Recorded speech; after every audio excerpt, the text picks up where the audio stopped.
வணக்கம் நேயர்களே, இது மார்க்கெட் மந்திரம் நிகழ்ச்சி. பங்குச்சந்தைகள் தொடர்பான தகவல்களை நம்ம தினமும் பார்த்துட்டு இருக்கோம். இன்னைக்கு கூடுதலா தங்கம் விலையை பற்றியும் நம்ம தெரிஞ்சுக்கலாம்.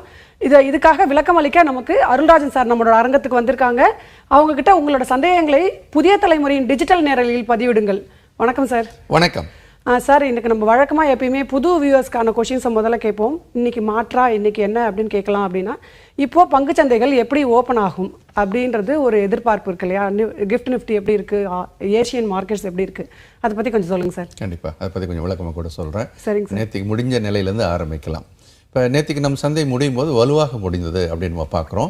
வலுவாக முடிந்த நிலையில் அடுத்தடுத்து பார்த்தீங்க அப்படின்னு சொன்னால் அடுத்து முடிந்த ஐரோப்பிய சந்தைகளாகட்டும், அதன் பிறகு துவங்கிய அமெரிக்க சந்தையாகட்டும், ரெண்டுமே என்னாச்சு அப்படின்னு பார்த்தீங்கன்னா கொஞ்சம் சிரம நிலையை நோக்கி தள்ளப்பட்டது. அதாவது அதுக்கப்புறம் வந்த செய்திகள் அப்படின்னு பார்க்கும்போது இந்த அமெரிக்காவுக்கும் சீனாவுக்கும் இடையே அந்த டேரிஃப் வார் அப்படின்றது அடுத்த கட்டத்தை நோக்கி நகர்ந்தாச்சு. அதாவது ட்ரம்ப் அவர்கள் வந்து முன்னாடி 145% நான் வந்து சீனா மேலே வரி போடுறேன் அப்படின்னு சொல்லியிருந்தார் இல்லையா? அது இப்போ அதுலேருந்து ஒரு ஜம்ப் அடிச்சு 245% அப்படின்னு அவர் பேச ஆரம்பிச்சிட்டார். காரணம் என்ன அப்படின்னு சொல்லும்போது, சீனா வந்து அமெரிக்காவுக்கு தேவையான அந்த ரேர் எர்த் மெட்டீரியல்ஸ் இது எல்லாத்தையுமே வந்து நாங்கள் எக்ஸ்போர்ட் பண்ணுறதை நிறுத்த போகிறோம். ஏன்னா அது அவங்கள பெருமளவு அமெரிக்காவை பாதிக்கும். இந்த மாதிரி எதிர் நடவடிக்கைகள் அப்படின்றது சந்தையில் திரும்பவும் வந்து மீண்டும் ஒரு நிச்சயமற்ற தன்மை கொடுத்தது. அதனால் என்ன ஆச்சு அப்படின்னு பார்த்தீங்கன்னா, அமெரிக்காவினுடைய முக்கிய சந்தைகளான டவ் ஜோன்ஸ், S&P 500, நாஸ்டாக் மூணுமே வந்து ஓரளவுக்கு இறங்கியது. ஓரளவுக்குன்னு சொல்ல முடியாது. S&P 500லாம் 2.24%, நாஸ்டாக்லாம் 3% இறங்கியது. அதெல்லாம் பெரிய இறக்கம் தான். ஆனால் ஓவர் நைட் அந்த வியாபாரம் என்பது டவ் ஜோன்ஸில் தொடர்ந்து நடக்கும். 27 டவ் ஜோன்ஸ் ஃபியூச்சர்ஸில் தொடர்ந்து வியாபாரம் நடக்கும். அது என்ன ஆயிடுச்சு, கொஞ்சம் கொஞ்சமாக நகர்ந்து இப்போ பாசிட்டிவ் டெரிட்டரி நோக்கி வந்தாச்சு. இது ஒரு சாதகமான அம்சம். அதனால் நேத்திக்கு நம்முடைய கிஃப்ட் நிஃப்டி முடியும் போது ஒரு பெரிய இறக்கத்தில் தான் இருந்தது. கிட்டத்தட்ட 180 புள்ளிகள் இறக்கத்தில் இருந்தது பார்த்தோம். ஸோ அந்த நிலைமையிலேருந்து இப்போ காலையில் நம்ம பார்த்துட்டு இருக்கும்போது அந்த 180லேருந்து 100 புள்ளி ரெக்கவர் ஆகி இப்போ 82 புள்ளி. இப்போ நம்மளுடைய கணக்கில் அப்படின்னு பார்க்கும்போது நேத்திக்கு முடிவில் இருந்து கிட்டத்தட்ட ஒரு 40லேருந்து 50 புள்ளிகள் சற்று இறங்கி துவங்கலாம் அப்படின்றதான் இப்போதைக்கு நம்ம பார்க்குறோம். ஆனாலும் இந்த இறக்கம் பெரிய அளவில் பாதிப்பை ஏற்படுத்துமா அப்படின்றது ஒரு சந்தேகத்துக்குரியது. ஏன்னா இந்த 40-50 புள்ளியும் உடனே கூட அப்சர்வ் பண்ணிக்கும். இதுக்கான முக்கியமான காரணம் என்ன அப்படின்னு நம்ம சொல்லும்போது, இதில் வந்து FIAஸ்ன்னு சொல்லக்கூடிய அந்நிய நிதி நிறுவனங்கள் இப்போ வாங்க ஆரம்பிச்சிட்டாங்க. இப்போ கடந்த 2 நாளாக அவங்க வாங்கிட்டு இருக்காங்க இந்திய சந்தையில். ஸோ அவருடைய வாங்குதல் அப்படின்றது என்ன நடக்குது, நம்ம சந்தையில் வந்து ஒரு நல்ல ஏற்றத்தை கொடுத்துட்டு இருக்கு. இப்போ கடந்த 2 நாளாக இது தொடருமா அப்படின்னு ஒரு கேள்வி கேட்கும்போது தொடர்றதுக்கான வாய்ப்புகள் உண்டு. ஸோ அதுக்காக நான் என்ன பண்ணுறேன் அப்படின்னா, உங்களுக்கு வந்து இந்த நம்முடைய நிஃப்டியோட நிலவரம் அப்படின்றதுலேயே ஒரு ஹிண்ட் மாதிரி கொடுக்குறேன். பிக் பிக்சர் அப்படின்னு சொல்லும்போது மேலே 23,900 இங்கே வலிமையாக தடுக்கப்படுவதற்கான வாய்ப்பு இருக்கிறதா பார்க்குறோம். அதே மாதிரி அதனுடைய கீழே அப்படின்னு பார்த்தீங்கன்னா 22,900 ஈஸியாக ஞாபகம் வச்சுக்கணும்னா ஒரு 1000 புள்ளிகள் வந்து கீழ் எல்லையிலேருந்து மேல் எல்லை, மேல் எல்லையிலேருந்து கீழ் எல்லை அப்படின்னு நம்ம பார்க்குறோம்.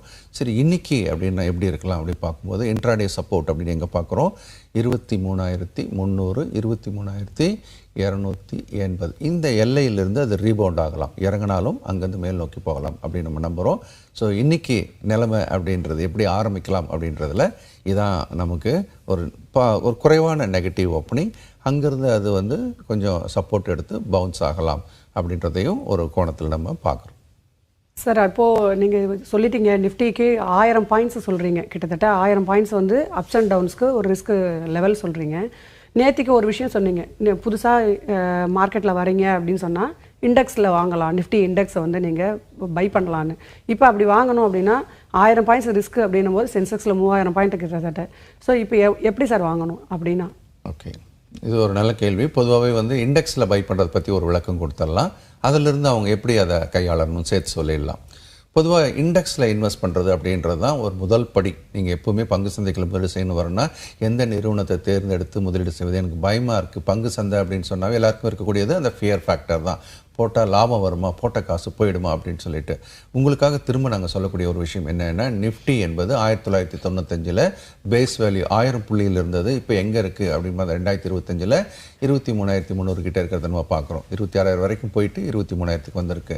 அப்போது இந்த 30 வருட கால இடைவெளியில் பார்த்திங்கன்னா அது வந்து 1000 புள்ளியிலிருந்து கிட்டத்தட்ட 23 மடங்காக உயர்ந்திருக்கிறத நீங்கள் பார்க்குறீங்க. இதுக்கு நடுநடுவே பெரிய இறக்கங்களாக வந்திருக்கு. 2000 வந்து ஒரு டாட் பபுள் வந்திருக்கு, 2008 வந்து சப்ரைம் சொல்லிட்டு குளோபல் மார்க்கெட் மெல்டவுன் நடந்திருக்கு. அதே மாதிரி உங்களுக்கு புரியறதுக்காக ரீசெண்டாக நடந்து சொன்னால் 2020 கோவிட் பிரச்சனை வந்து மார்க்கெட் இறங்கியிருக்கு.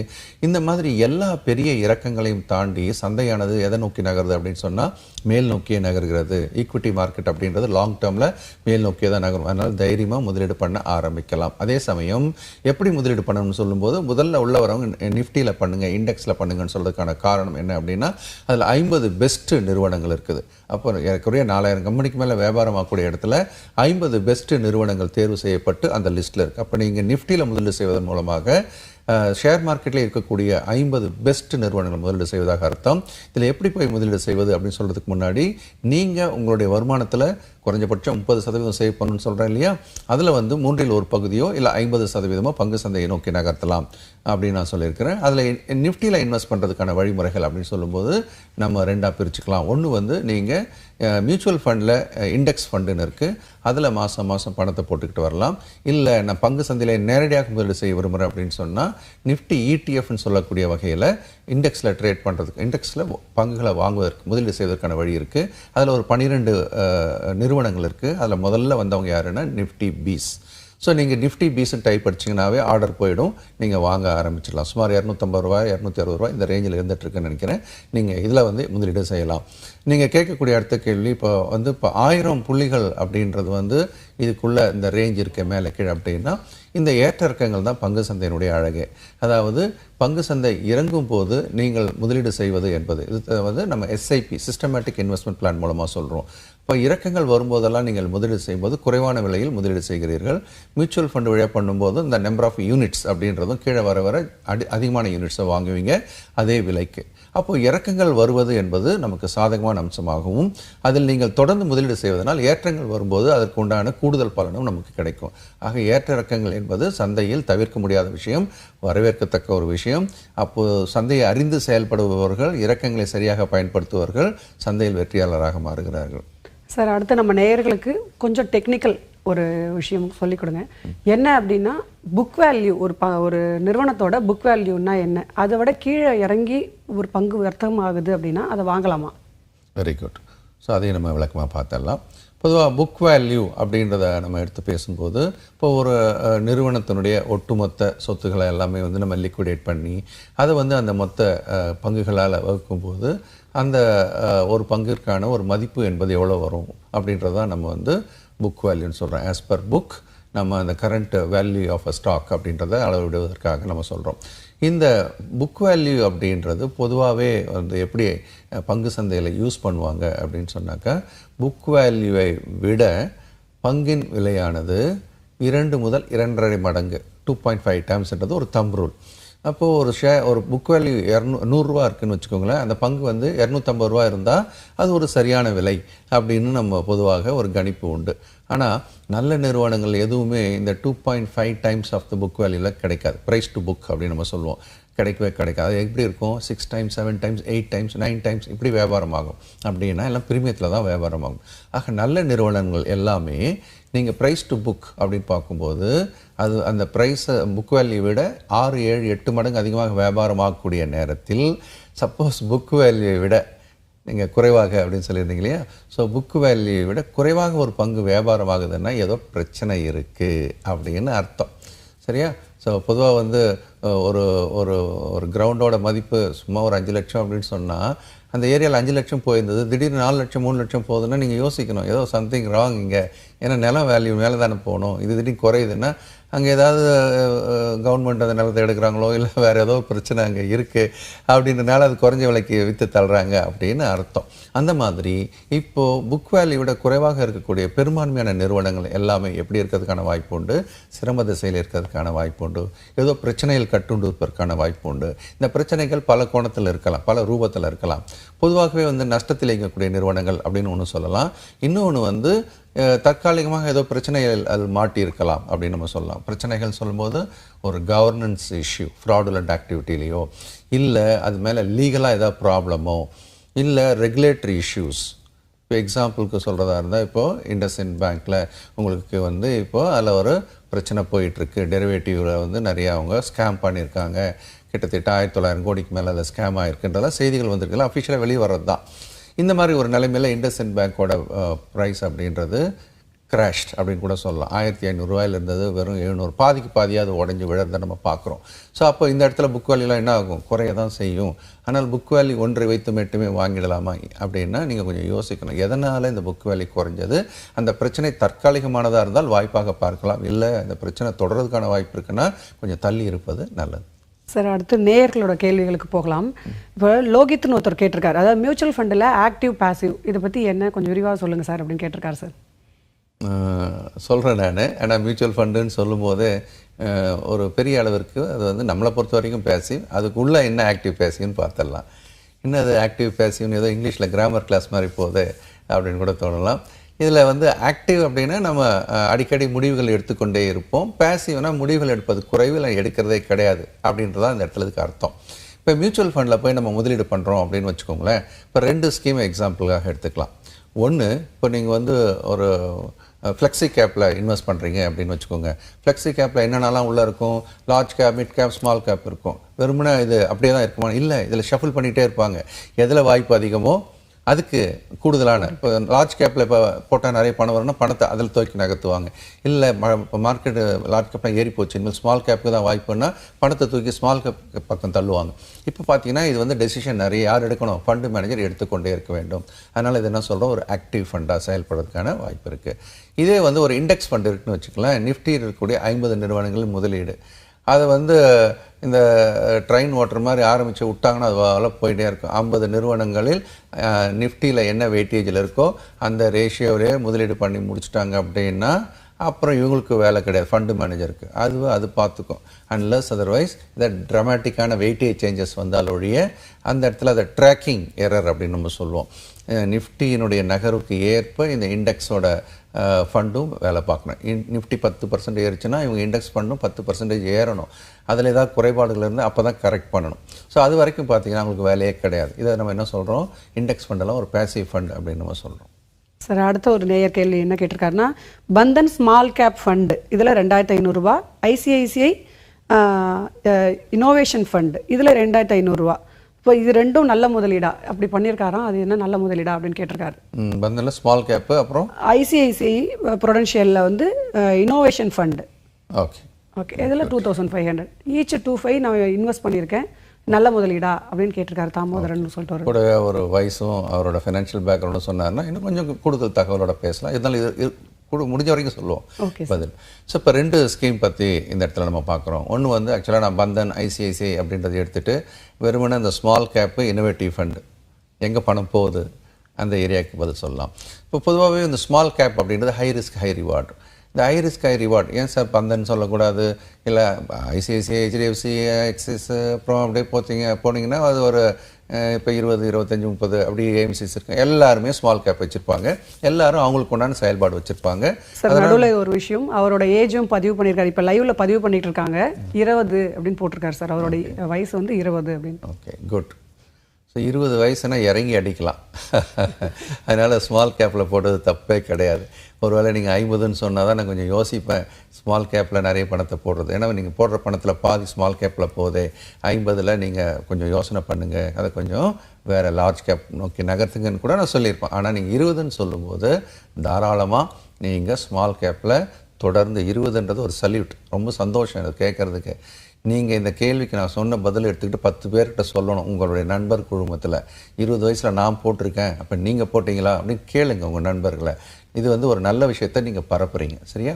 ஸோ அந்த வகையில் 20 வயசில் ஸ்மால் கேப்பில் வரவேற்கத்தக்க விஷயம், சூப்பரான ஒரு விஷயம். அடுத்ததாக இனோவேட்டிவ் ஃபண்டுன்னு சொல்லும்போது இனோவேஷன் என்ன அர்த்தம், அவங்க வந்து புதுசாக ஒரு காம்பினேஷனில் அவங்க வந்து இன்வெஸ்ட்மெண்ட்டை யோசிப்பாங்க. இது திமேட்டிக் ஃபண்டு அப்படின்னு கூட நம்ம சொல்லுவோம், புது விதமாக யோசிக்கிறது. அப்போ இந்த மாதிரி இனோவேட்டிவ் ஃபண்ட் அப்படின்றது it can click in a big way or sometime it can moderately perform, sometime it can fail also.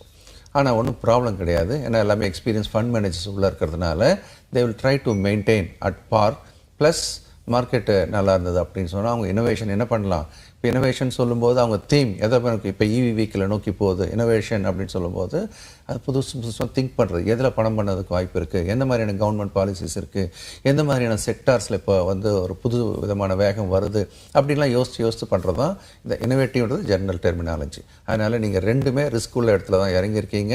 20 வயசுக்கு இப்போ ரிஸ்க் எடுக்கலைன்னா எப்போ ரிஸ்க் எடுக்கிறது அப்படின்ற மாதிரி சரியான முடிவு.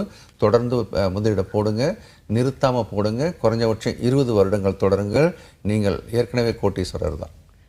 சார், அடுத்த ஒரு கேள்வி முன்னா பிரின்ஸ் அப்படின்னு ஒரு நேயர் போட்டிருக்காரு. பங்கு சந்தை மூலம் லாபம் மட்டுமே கிடைக்க என்ன செய்ய வேண்டும் அப்படின்னு கேட்டிருக்காரு சார். பங்கு சந்தையில் லாபம் மட்டுமே கிடைக்க அப்படின்னு சொன்னால் பொறுமை வேணும். நீங்கள் வந்து இந்த மாதிரியான லார்ஜ் கேப் இல்லைன்னா இண்டெக்ஸ் ஃபண்டில் முதலீடு பண்ணிவிட்டு சும்மா இருக்கணும். பங்கு சந்தையில் லாபம் வரணும்னா 2 விஷயம் தான் பண்ணணும். ஒன்று, இந்த மாதிரி இண்டெக்ஸ்லேயோ இல்லை நல்ல நிறுவலையோ முதலீடு செய்யணுன்றது முதல் விஷயம். 2வது விஷயம், முதலீடு பண்ண பிறகு கையை கட்டிக்கிட்டு 5 வருஷத்துலேருந்து 10 வருஷம் சும்மா இருக்கணும். ரைட்டா? இது வந்து நான் சொன்னது நல்ல நிறுவனங்களும் இண்டெக்ஸ். வெறும் இண்டெக்ஸ் மட்டும் போட்டுட்டு நீங்கள் 10 வருஷம் 15 வருஷம் 20 வருஷம் கையை கட்டின்னு சும்மா இருக்கணும்.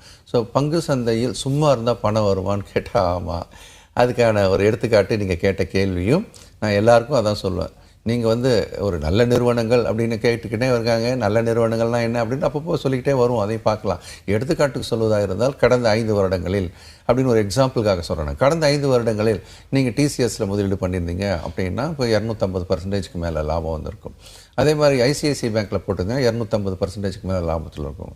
அதே மாதிரி ரிலையன்ஸில் போட்டாலும் 250 மேலே லாபம் இருக்கும். அதுக்காக எல்லாமே இப்படி லாபம் கொடுக்குமா அப்படின்னு இல்லை. நல்ல நிறுவனம் கூட சமயத்தில் இந்துஸ்தான் யூனிலிவர் அது கொடுத்தது இன்னும் ஒரு 40-50% தான். அதுக்கான காரணங்களும் இருக்கிறது. அதனால் நீங்கள் நிறுவனங்களில் முதலீடு செய்யும்போது கொஞ்சம் அதை ஃபாலோ பண்ண கற்றுக்கணும். இண்டெக்ஸ்லனா அது கூட தேவையில்லை. பங்கு சந்தையில் பணம் பண்ணுவதற்கு முதல் அப்படின்னு சொன்னால் இண்டெக்ஸில் இன்வெஸ்ட் பண்ணுங்கள். 2வது சும்மா இருங்க. சார், அடுத்த ஒரு நேயரோட கேள்வி என்ன அப்படின்னா, மார்க்கெட் இப்போ இந்த 4வது நாளாக இன்றைக்கி நேற்று வரைக்கும் பாசிட்டிவாகவே இருந்திருக்கு. இன்றைக்கி எப்படி ஓப்பன் ஆக போகுதுன்னு பார்க்க போகிறோம். என்ன அப்படின்னா, இந்த நேரம் ஹை வலாட்டைலாக இருக்குது. இந்த நேரத்தில் பங்குகளில் முதலீடு பண்ணலாமா அப்படின்னு முத்துன்னு ஒரு நேயர் நமக்கு கொஷின் கேட்டிருக்காரு சார். இது வந்து எப்படின்னா நிறைய பேர் மைண்டில் ஓடக்கூடிய ஒரு கேள்வி. அதையே நம்ம சேர்த்து பதில் சொல்லிடலாம். வாலட்டாலிட்டி அப்படின்னா என்ன அர்த்தம்? விலை வந்து ஒரு நாள் மேலே இருக்குது, ஒரு நாள் கீழே இருக்குது, ஒரு நாள் மேலே இருக்குது, ஒரு நாள் கீழே இருக்குது. இது பேர் வாலட்டாலிட்டி. இப்போ முதலீட்டாளராக நீங்கள் உங்களுடைய நோக்கம் என்னவாக இருக்கணும்? ஒரு நல்ல பங்கை குறைவான விலைக்கு வாங்கணும் அப்படின்னு சொல்லிட்டு உங்கள் நோக்கமாக இருக்கணும். அந்த வகையில் உங்ககிட்ட அந்த முதலீடு நான் திரும்ப சொல்கிறது, உங்களுடைய நான் சொல்லக்கூடிய தங்க விதிமுறை மனசில் வச்சுக்கோங்க. உபரி பணத்தில் தான் வரணும்னு சொல்லிட்டேன். அதனால் பயம் கிடையாது. இந்த பணமானது அடுத்த 5 வருடம் 10 வருடத்துக்கு நான் எடுக்க போகிறது கிடையாதுன்னா நீங்கள் முதலீடு செய்யும்போது அந்த பயமே வராது. 2வதுன்னா அந்த பணத்தை கூட பிரித்து போடுங்க அப்படின்னு நம்ம சொல்கிறோம். அப்போது பிரித்து போடும்போது 3ஆக பிரிக்கிறீங்க ஒரு எக்ஸாம்பிளுக்கு. அப்போ வாலட்டாலிட்டியில் நான் வாங்கின அப்புறம் இறங்கி போச்சுன்னா, அப்புறமும் இறங்கி போச்சுன்னா நான் தான் பணம் ஒதுக்கீடு பண்ணி வச்சுருக்கிறேனே இல்லையா? ஸோ 2வது பகுதி 3வது பகுதிக்கு பணம் இருக்குது. அப்போ இறங்கினா தானே அந்த பணத்தையே போட முடியும். இப்போ இறங்கினா வரவேற்கத்தக்க விஷயம் தானே அப்படின்னு மனசுக்குள்ளே அதை நீங்கள் வச்சுக்கலாம். இப்போ இந்த வாலட்டாலிட்டியை நம்ம எப்படி பயன்படுத்தணும் அப்படின்றது ரொம்ப முக்கியமான விஷயம். அதேமாதிரி வெவ்வேறு துறை சார்ந்த நிறுவனங்களையும் போடணும்னு சொல்லியிருக்கேன். இப்போது வெவ்வேறு துறையில் ஒரு 3 கம்பெனி எடுத்து போட்டுட்டு இறங்கும்போது ஒரு 10% இறக்கத்தில் பணத்தை அப்படி போடுறதுக்கு ஒதுக்கீடு வச்சுக்கிட்டீங்க அப்படின்னு சொன்னால் இந்த வாலட்டாலிட்டி மார்க்கெட் உங்களுக்கு வாய்ப்பை கொடுக்கிறது. ஏன்னா மேலேயே போயிட்டே இருந்துச்சுன்னா உங்களுக்கு முதலீடு பண்ணுறதுக்கு வாய்ப்பே இல்லையா? அதானே நடந்தது. கிட்டத்தட்ட கடந்த 4-5 வருடங்கள் எடுத்து பார்த்தீங்கன்னா 15,000க்கு அப்புறம் இண்டெக்ஸ் 25,000 26,000 போயிடுச்சு. இதில் நடுவில் வந்து முதலீடுனா அதிக விலையில் தான் போட்டுக்கிட்டே இருப்பீங்க. ஃபார்ச்சுனேட்லி எல்லாம் ஏறி போச்சு. ஆனால் இந்த போன அக்டோபர் மாதத்துக்கு அப்புறம் பணம் போட்டவங்க எல்லாம் இப்போ பெயினில் இருப்பாங்க. அடாடா நான் உச்சத்தில் போட்டுட்டேன், 3000 புள்ளி இறங்கி போச்சு, நம்ம கஷ்டத்தில் இருக்கிறோம். கஷ்டம்தான். ஆனால் இதை பிரித்து போடக்கூடிய ஒரு குவாலிட்டியில் இருந்தீங்க அப்படின்னா இப்போ இதிலேருந்து நீங்கள் தவிர்க்கலாம். ஆக வாலட்டாலிட்டி அப்படின்றதுலேருந்து நீங்கள் உள்ளே போய் வாங்கி விற்கிறதுன்றப்ப தான் தப்பாக காலை வச்சிங்க அப்படின்னா நீங்கள் மாட்டிப்பீங்க. Volatility will kill the inexperienced traders. Experience ட்ரேடர்ஸ்க்கு அது வாய்ப்பு, இன்எக்ஸ்பீரியன்ஸ் ட்ரேடருக்கு அது சூசைடல். அதே மாதிரி வாலட்டாலிட்டின்றது குறுகியகால முதலீட்டாளருக்கு வாய்ப்பையும் கொடுக்குது. நீங்கள் எங்கே வாங்கி எங்கே விற்கணும். ஒரு எக்ஸாம்பிளுக்காக சொல்கிறேன் நான். இப்போ அதானி போர்ட் அப்படின்றத இப்போ விழுந்துச்சா கீழே? ஆமாம் சார். இப்போ விழுந்ததுலேருந்து 17-18% ஏறி போச்சு அதானி போர்ட். கீழே இருந்து நான் சொல்கிறேன் நான். இப்போ நாங்கள் ஒரு எக்ஸ்பீரியன்ஸாக நாங்கள் பார்க்கும்போது நாங்கள் இந்த லெவல் வந்தால் வாங்கலாம்னு ஏற்கனவே முடிவு பண்ணி வச்சுருப்போம். இப்போ நான்லாம் அந்த மாதிரி கோடு போட்டு இந்த லெவல் வந்தால் வாங்கலான்னு சில பங்குகளை மார்க் பண்ணி நான் வாங்குகிறேன். வாங்கிட்டு அதே சமயம் எனக்கு 15% 4 நாள் 5 நாள் கிடைக்குது. 15-18% வி புக் இட். ஸோ அந்த மாதிரி பண்ணுறதுன்றது இந்த வாலட்டாலிட்டி தான் வாய்ப்பு கொடுக்குது. அதே சமயம் இந்த தெரியாத போய் இப்போ ஏறுறப்போ வாங்கிட்டு இறங்குறப்போ மாட்டுறது வாலட்டாலிட்டி வந்து பிரச்சனை கொடுக்கும். இதை ஹேண்டில் பண்ண தெரியாது எனக்குன்னா தள்ளி நிற்கணும்னு ஒரு வார்த்தையும் அடிக்கடி சொல்கிறோம். அதே சமயம் நீண்டகால முதலீட்டாளர்கள் எல்லா இறக்கங்களையும் வாங்குவதற்கு பயன்படுத்துவேன். சார், இப்போ நீங்கள் சொன்னதோட தொடர்ச்சியாக ஒரு கேள்வி அவர் கேட்டிருக்காரு. நான் ஜீவா அப்படின்னு சொல்லிட்டு பங்குகளை நான் வாங்கினா மட்டும் குறையுது, விற்றால் மட்டும் அதிகரிக்கிறது, எனக்கு மட்டும் தான் இது நடக்குதா, இல்லை நான் என்ன பண்ணணும் தெளிவுபடுத்துங்க அப்படின்னு கேட்டிருக்காரு சார். சூப்பரான கேள்வி. இது எல்லா ஜென்ரேஷன்லையும் எல்லாருக்குமே வரக்கூடிய கேள்வி. அதை பற்றி நான் ஒரு விடை ஒன்று சொல்லிடுறேன். எல்லாருக்குமே காலங்காலமாக நிற்கக்கூடிய ஒரு பதிலாகவும் இருக்கும். பொதுவாக பங்கு சந்தையில் நான் வாங்கினால் இறங்குகிறது, விற்றால் ஏறுகிறது அப்படின்றத ஒரு குயிக்காக, ஏன்னா இது சின்ன ப்ரோக்ராம் இல்லையா, குயிக்காக எங்களோட ட்ரைனிங் ப்ரோக்ராம் விளக்கமாக சொல்லுவோம். பட் இதை குயிக்காக சொல்லிடுறேன் நான். இப்போ ஒரு பங்கின் விலை 100 ரூபாயிலிருந்து ஏறுது அப்படின்னு வச்சுக்கோங்களேன். 100 ரூபாயிலிருந்து இப்போ 120 ரூபா ஏறுதுன்னு வச்சுக்கோங்க. நான் அதை கொஞ்சம் பெருசு பண்ணி சொல்கிறேன். நான் 20 ரூபாய் ஏற்றம் வந்தாச்சு. இப்போ பொதுவாகவே இந்த ஏறும்போது இதை வாங்குறது தான் நம்மளுடைய ஒரு டெண்டன்சி. ஒரு பங்கு 100லேருந்து 105 ஏறுது, அப்போ கண்ணில் தெரியாது. 110 ஏறுது, ஏன்னா ஏதோ ஏறுற மாதிரி இருக்கேன். 115, ஆனால் நல்லா ஏறுது. 120 போகும்போது புடி இந்த பங்கை அப்படின்னு சொல்லிட்டு நம்ம என்ன பண்ணுறோம், 120ல் போய் வாங்கிடுறோம். ஏன்னா நம்ம தான் ஓடுற குதிரை தானே, அப்படி பார்த்துல பணம் பார்த்து போடுறோம். அப்போ நம்ம வந்து 120ல் வாங்கி முடித்த உடனே என்ன நடக்கும் அப்படின்னு சொன்னால், ஏற்கனவே இந்த பங்கு 100 ரூபாயில் வாங்கினவங்க, 105ல் வாங்கினவங்க, 108ல் வாங்கினவங்க, இவங்களாம் என்ன பண்ண ஆரம்பிப்பாங்க, லாபத்தை வெளியெடுக்க ஆரம்பிப்பாங்க. அப்போ என்ன பண்ணுவாங்க, 120ல் விற்பாங்க. 100 ரூபாயில் வாங்குறதுக்கு 20% லாபம் இல்லையா? ஸோ அப்போ 105, 108ல் வாங்கினவங்களாம் 15, 10% லாபம் என்பது குறுகிய காலத்தில் கிடைக்குது. அப்போ என்ன பண்ணுவாங்க, அவங்க ப்ராஃபிட் புக்கிங் பண்ணுவாங்க. அப்போ 120ல் இந்த பங்கு என்ன ஆகும், 119, 18, 17, 15, 14, 12 இப்படி வரும்போது அந்த நம்மளுடைய அந்த சிஸ்டம் என்ன ஆகும், நர்வஸாக மாறிக்கிட்டே வரும். ஏன்னா இப்போ தான் 1 லட்ச ரூபா போட்டேன், அதுக்குள்ளே என்ன ஆயிடுச்சு, கடன்னு இறங்க ஆரம்பிச்சிடுச்சு. 1,95,000 ஆயிடுச்சு, 1,90,000 ஆயிடுச்சு. இங்கே பார்த்தீங்கன்னா 120லேருந்து எங்கே வந்துடுச்சு, 110 ரூபாய்க்கு வந்துடுச்சு. இப்போ 110 ரூபா தானே, இது எங்கே போய் முடியுமோ தெரியலையே அப்படின்னோன்னா உள்ளுக்குள்ளே நமக்கு எல்லா கெமிக்கலும் சுரந்து என்ன பண்ணோம், பதட்டத்தை உருவாக்கி வித்துரு பாஸ் அப்படின்னு சொல்லும். அப்போ 110க்கு வித்தாச்சு. வாங்கின விலை 120, அப்புறம் விற்ற விலை 110. 10 ரூபா நஷ்டம். நமக்கு வந்து 10% நஷ்டம்னே வச்சுக்கலாம். 1 லட்சம் போட்டேன், 90,000 வெளியே வந்துட்டேன். இதுக்கப்புறம் நமக்கு ஆறாது மனசு, அப்புறம் அந்த பக்கம் போகல. கொஞ்ச நாள் கழிச்சு திரும்பி பார்த்தீங்கன்னா அந்த பங்கு என்ன விலையில் இருக்கும் அப்படின்னா 130 ரூபாயில் வியாபாரம் ஆகிட்டு இருக்கும். அப்போ 110ல் இருந்து அது 130க்கு ட்ராவல் ஆன இடத்துல நம்ம ஆட்டத்தில் இல்லை. ஏன்னா ஏற்கனவே பட்ட வழியில் என்ன பண்ணிட்டோம், தள்ளி நின்றுட்டோம். அப்போது வாங்க வேண்டிய இடம் எது, ஆக்சுவலாக 110 தான் வாங்க வேண்டிய இடம். அதில் வாங்கி தான் 130 லாபத்தில் வந்திருக்கலாம். ஆனால் நம்ம வாங்கின இடம் எது, 120. ஏன்னா துரத்தி வாங்கணும். அதனால் இந்த தவறுகள் என்பது தொடர்ந்து காலங்காலமாக நிகழ்ந்து வருது. உங்கள் தாத்தா கிட்ட கேட்டாலும் தான் சொல்லியிருப்பார், நான் வாங்கின போய் இறங்கிடுச்சுனாரு. அப்பா கிட்ட கேட்டால் தான் சொல்லுவார். இப்போ நீங்களும் தான் சொல்கிறீங்க, உங்கள் பிள்ளைங்க தான் சொல்லும். ஏன் அப்படின்னா ஃபினான்ஷியல் லிட்ரஸி, இதற்கான படிப்பு நம்மக்கிட்ட இல்லை. அதனால் இந்த ஒரு துறை சார்ந்த நமக்கு அறியாமை நிறைய இருக்குது. எப்படி நம்ம வந்து ஸ்கூலில் பிள்ளைங்களை சேர்க்குறோம், காலேஜ் சேர்க்குறோம், அவங்களுக்கு படிப்பு நல்லா வரணும் அப்படின்னு சொல்கிறோமோ, அந்த மாதிரி பங்கு சந்தையும் நீங்கள் என்ன பண்ணணும், படித்து உணர வேண்டும். சார், அடுத்த ஒரு நேயர் கேள்வி என்ன அப்படின்னா, கார்த்திகேயன் ஒருத்தர் கேட்டிருக்காரு. ரிலையன்ஸ் மாதிரியான பங்குகள் 3 ஆண்டுகள் இல்லாத அளவுக்கு குறைந்த அளவில் வர்த்தகம் ஆகிட்டு இருக்கு, இப்போ முதலீடு பண்ணது சிறந்ததா அப்படின்னு கேட்குறாங்க. இதோட ஹிஸ்ட்ரியும் கொஞ்சம் சேர்த்து குயிக்காகவே நான் சொல்லிடுறேன். இப்போ ரிலையன்ஸ் மாதிரி பங்குகள் அப்படின்றது பார்த்தீங்கன்னா, நான் இப்போ தான் சொன்னேன் நான் உங்களுக்கு, கடந்த 5 வருடங்களில் அப்படின்னு பார்த்தீங்கன்னா எப்படி இருக்குது, அதனுடைய விலை மகத்தாக நகர்ந்துருக்கிறத நம்ம பார்க்குறோம். இப்போ வந்து சமீபத்தில் வந்து இறங்கி இருக்குதுன்றது உண்மைதான். இந்த மாதிரியான இறக்கங்கள்லாம் வந்து முதலீட்டுக்கான வாய்ப்புகளை கொடுப்பதாக நம்ம பார்க்குறோம். ஸோ ரிலையன்ஸை பொறுத்த வரைக்கும் நான் சொல்கிறது துருபாயமானி காலத்திலேருந்து, நான் அப்சர்வ் பண்ண காலத்திலேருந்து 1992, 93லேருந்து ரிலையன்ஸ் இண்டஸ்ட்ரீஸ் என்ற நிறுவனம் இன்வெஸ்டர் முதலீட்டாளர்களை மனதில் வைத்து கொண்டு செயல்படக்கூடிய நிறுவனங்களாகவும் நம்ம பார்க்குறோம். ஏன்னா இதில் நீங்கள் எந்த விலையில் வாங்கியிருந்தாலும், நாங்கள் என்னோட அனுபவத்தில் சொல்கிறோம், அவ்வளோதான். நான் எந்த அரசியல் சார்ந்தும் பேசலை. ரிலையன்ஸ் இண்டஸ்ட்ரீஸில் துருபாயமானி காலத்திலேருந்து எந்த விலையில் வாங்கியிருந்தாலுமே அதன் பிறகு அந்த பங்கின் விலையானது நீங்கள் உச்சமாக அந்த காலகட்டத்தில் உச்சமான விலை வாங்கியிருந்தாலும் அதை தாண்டி ஏறிய அனுபவத்தை நாங்கள் பார்க்குறோம். அந்த வகையில் ரிலையன்ஸ் இண்டஸ்ட்ரீஸோட இப்போ முகேஷ் அம்பானி குரூப், இதில் அனில் அம்பானி குரூப் ரொம்ப மோசமாக போனது, அதனால் தள்ளி வச்சுருவோம். இப்போ முகேஷ் அம்பானி குரூப்பில் இயங்கக்கூடிய இந்த ரிலையன்ஸ் இண்டஸ்ட்ரீஸ் அப்படின்றது அதே மாடலை ஃபாலோ பண்ணுறாங்க. நீங்கள் எந்த விலையில் என்றைக்கு வாங்கியிருந்தீங்கனாலுமே பொறுமையாக இருந்தீங்கன்னா ஒரு கட்டத்தில் அதை தாண்டி மேலே போகக்கூடிய விஷயத்த நம்ம பார்க்குறோம். அதனால் இப்போ இறங்கிடுச்சேன்னு கவலைப்படாதீங்க. உங்ககிட்ட வந்து பண ஒதுக்கீடு இருந்து நான் சொன்ன தங்க விதிமுறையை பயன்படுத்தி 2வது 3வது முதலீடு பண்ணுறதா இருந்தால் பண்ணிவிட்டு அடுத்த 2-3 வருஷத்துக்கு ஒன்றும் பண்ணாதீங்க, சும்மா இருங்க, மீதியை அவன் பார்த்துக்குவான் அப்படின்னு. சரிங்க சார். அடுத்த ஒரு இன்ட்ரெஸ்டிங்கான கேள்வி துர்கா தேவி அப்படின்னு கேட்டிருக்காங்க. தங்கம் விலை இன்னும் எவ்வளவு அதிகரிக்க வாய்ப்பு இருக்குது சார்? இது ஒரு $1 மில்லியன் கொஷின். ஏன்னா தங்கம் பிச்சுக்கிட்டு போயிட்டுருக்கு. இப்போ நம்ம பேச பேச அது வந்து புதிய உச்சத்தை தோற்றுவித்துட்டே இருக்கிறத நம்ம பார்க்குறோம். அப்போ இந்த தங்கம் போய் எங்கே போய் நிற்கும் அப்படின்றது, தங்கத்தை பொறுத்தவரை உற்பத்தி குறையும், தேவை அதிகம். அதே மாதிரி பொருளாதார நிச்சயமற்ற தன்மை நிலவும் போது பாதுகாப்பான முதலீடை நோக்கி என்ன பண்ணுறாங்க, பணத்தை அங்கே திருப்புறாங்க. அப்போ இது எங்கே போய் நிற்கும்னா, நிச்சயமற்ற தன்மை அதிகமாக அங்கே தங்கத்தின் விலை கூடிக்கிட்டே இருக்கும். எல்லாருக்குமே என்ன ஆசைன்னா, இறங்கினா வாங்கலாமே, இது ஏற்றம் என்னைக்கு போய் முடியுமா, வாங்கினவங்களுக்கு என்ன போட்டோம். இந்த பஸ்ஸில் உள்ள கூட்டத்தில் ஏறினவங்க வந்து பஸ்ஸை நிறுத்தவன எல்லா ஸ்டாப்பில் போட்டோம், வெளியே இருக்கிறவங்க என்னையா கொஞ்சம் நிறுத்திட்டா எங்களையும் ஏற்றிட்டு போன்ற மாதிரி இறக்கங்களுக்காக காத்திருக்கிறார்கள். ஆனால் இறக்கங்களும் வரும், இறக்கங்களும் கண்டிப்பாக தங்கத்தில் வரும். இப்போ ஏறி இருக்க தங்கம் விலை கூட வேணால் சொல்லலாமா உங்களுக்கு? இப்போ வந்து கிட்டத்தட்ட MCXல பார்த்தீங்கன்னா 96,000 இடத்துக்கு வந்தாச்சு. ஸோ 10 கிராம் தங்கம் 24 கேரட் இப்போ 96,000. இது வந்து 24 கேரட் MCXன்னு சொல்லக்கூடிய மல்டி கமாடிட்டி எக்ஸ்சேஞ்சில் வியாபாரம் ஆகுது. இப்போ நேற்றுக்கு நம்ம டெய்லி டிஸ்கஸ் பண்ணுறோம் இந்த நிகழ்ச்சியில். 93,000 பார்த்தோம். இப்போ ஏறக்குறைய பார்த்தீங்கன்னா 96,000 சில்லரை வந்தாச்சு. 3,500 பாயிண்ட்டுக்கு மேலே ஏறியாச்சு.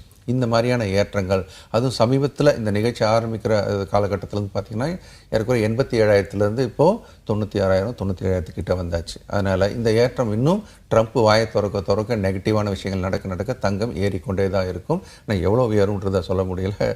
கூடிய சீக்கிரம் இன்றைக்கே 1 லட்சம் 10 கிராம் தங்கம் தொட்டாலும் ஆச்சரியப்படுவதற்கு. சார், இப்போ இன்றைக்கி இப்போ 1 லட்சம் தொடுது அப்படின்னு சொன்னால் ஆபரண தங்கத்தில் எந்த மாதிரியான ஒரு எதிரொலி இருக்கும் சார்? அதில் கண்டிப்பாக ஆபரண தங்கமும் பேரலாக அதே பர்சன்டேஜில் தான் ஏறும். என்ன ஒன்று, இது 22 கேரட் ஆபரண தங்கம், அது 24 கேரட்டு நம்ம சொல்கிறோம், அவ்வளோதான் வித்தியாசம்.